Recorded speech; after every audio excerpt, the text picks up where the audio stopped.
वो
को दूर करने के लिए अपने चरण से उसके चरण को दबा करके उसकी ठोड़ी में हथेली से एक झटका दिया, उसका कुबड़ापन दूर हो गया और लक्ष्मी की तरह से शोभा संपन्न हो गई उनके स्पर्श से।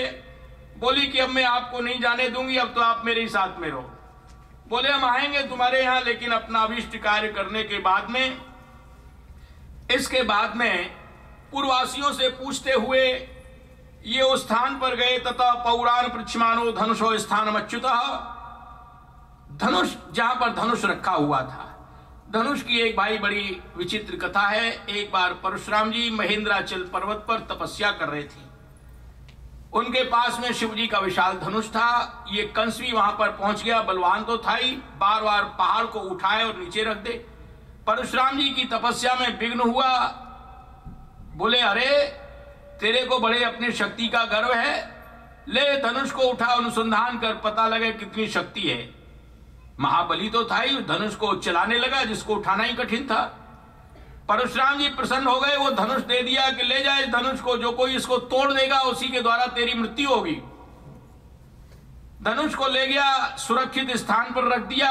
10,000 सैनिक उसकी सुरक्षा के लिए नियुक्त कर दिए। सोच लिया कोई इसके पास पहुंच ही नहीं सकता, पहुंचेगा तो उसे युद्ध करना होगा, सैनिक कम पड़ेंगे तो और भेज देंगे। न धनुष टूटेगा न हमारी मृत्यु होगी। पूर्ववासियों से पूछते हुए श्री कृष्ण वहीं पर पहुंच गए। लोगों ने रोका राखी की, लेकिन उठा लिया। उनको कौन रोक सकता है। वार्य माणो नृभी कृष्ण प्रसह्य धनुरारदे, धनुष को उठा के उन्होंने तोड़ दिया। टूटने की आवाज त्रिलोकी में गूंज गई। यम श्रुत्वा कंस त्रासम उपागतम, जिसको सुनकर के कंस के मन में भय उत्पन्न हो गया कि मेरा काल आ गया, समझ गया। रात भर उसको नींद नहीं आई, अनेक प्रकार के अपशकुन होने लगे। कभी तो छाया में छेद दिखाई देता है, कभी तेल से स्नान कर रहा है, कभी प्रेतों से आलिंगन कर रहा है। ये सब जो है मृत्यु के लक्षण बताए गए। इधर आगे वर्णन किए हैं। सवेरे श्री कृष्ण रंगमंच के द्वार पर पहुंचे। कंस ने हुक्म कर दिया, रंगशाला के द्वार पर कुबल्या पीड़ जिसमें हजारों हाथियों के बराबर बल था, उसको मदरा पिला करके अड़ा दिया गया था। कृष्ण बलराम जैसे आए तो उनको खत्म कर दे। श्री कृष्ण बोले, हे मावत, जल्दी से रास्ता दो, नहीं तो अभी तुमको हाथी समेत खत्म कर देंगे, यहां पे यमराज के दरवाजे पहुंचा देंगे। उसने एक अंकुश मारा, चिंगारने लगा हाथी। कृष्ण बलराम को अपनी सूंड में लपेट लिया। वो तो बड़े नटखट हैं, उसकी सूंड से निकल गए। और अंत में श्री कृष्ण ने उसकी सूंड को पकड़ के घुमा के पटक दिया, समाप्त हो गया। उसके दांत निकाल लिए, एक दांत दाऊ जी ने, एक दांत कृष्ण ने अपने कंधे पर रख लिया। दोनों भाई जब रंगशाला में पहुंचे हैं तो इनकी बड़ी विचित्र शोभा दिखाई दे रही है। मल्लानाम शनिर्नाम नरवरा श्रीराम स्मरो मूर्तिमान। बड़े बड़े पहलवानों को तो कठोर वज्र की तरह से शरीर दिखाई दे रहा है। सामान्य पुरुषों को श्रेष्ठ पुरुष के रूप में, युवती स्त्रियों को साक्षात कामदेव के रूप में, ग्वाल बालों को अपने स्वजन सखा के रूप में, दुष्ट राजाओं को कठोर शासक के रूप में, और वही कृष्ण भोजपतेर विराट विश्राम मृत्युर भोजपते कंस को काल के रूप में दिखाई दे रहे हैं। जैसी जिसकी भावना रही वैसे उसको दिखाई दे रहे हैं। लोग उनका परिचय देने लगे कि भाई ये कृष्ण बड़े बलवान हैं, इन्होंने इतने इतने सब राक्षसों को मार दिया, पूतना को मारा, तृणावर्त आदि को, काली नाग का मर्दन किया, गिरिराज जी को उठा लिया। दूसरे ने कहा देखो ये जो गोरे रंग के हैं इनके बड़े भैया बलदाऊ हैं, ये भी बड़े बलवान हैं, और इन्होंने भी जो है धेनुकासुर आदि को मारा था, प्रलंबासुर के इन्होंने ही मारा। चाणूर और मुष्टिक ये कंस के अखाड़े के बड़े पहलवानों में से थे। चाणूर ने कहा देखो भाई हम सब लोग महाराज कंस की प्रजा हैं, हमको चाहिए कि हम कंस का मनोरंजन करें महाराज का, उसके लिए हम कुश्ती लड़के दिखाएं। कृष्ण बोले भाई हम बालक ही तो हैं, अपने बराबर वालों से लड़ सकते हैं। ये बात सुन के चाणूर ने कहा न बालो न किशोरस्तुम बलश्च बलिनाम वरा।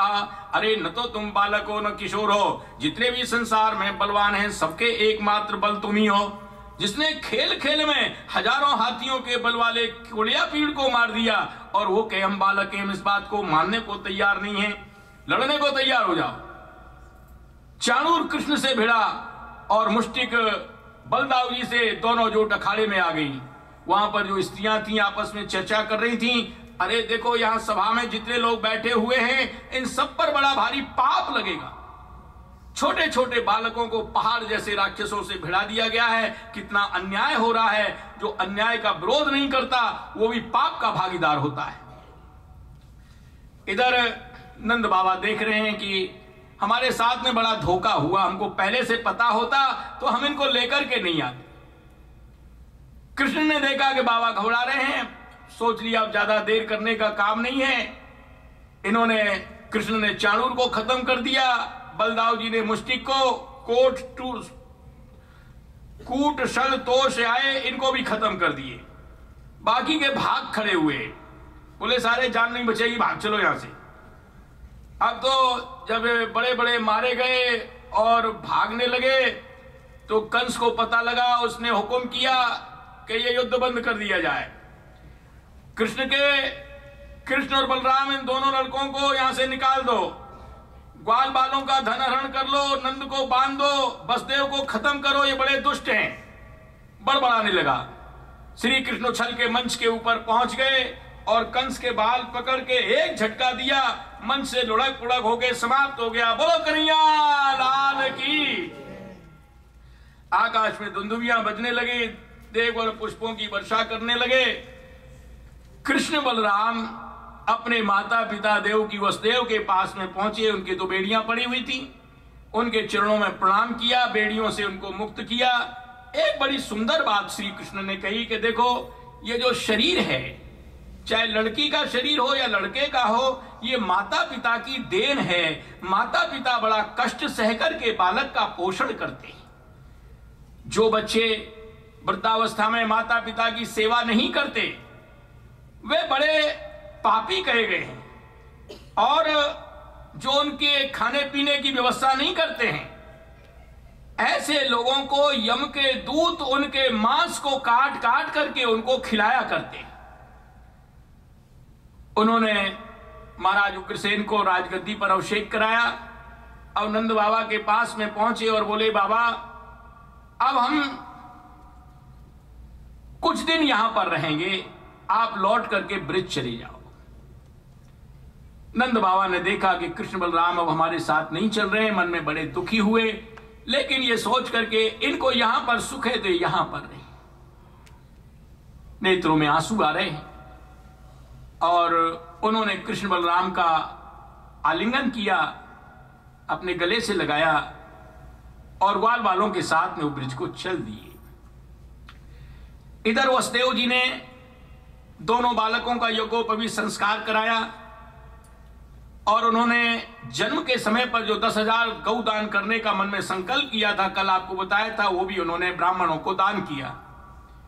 इसके बाद में कृष्ण बलराम को गुरु संदीपनी जी के यहां विद्या पढ़ने के लिए अवंतीपुरी, जिसको उज्जैन कहते हैं, वहां पर भेज दिया। 64 दिन में इन्हें सब विद्याएं सीख ली और इसके बाद में गुरु माता की इच्छा के अनुसार गुरु दक्षिणा के रूप में उनके मृत पुत्र को उनके सामने लाकर के प्रस्तुत किया और आशीर्वाद लेकर के लौट करके आ जाते।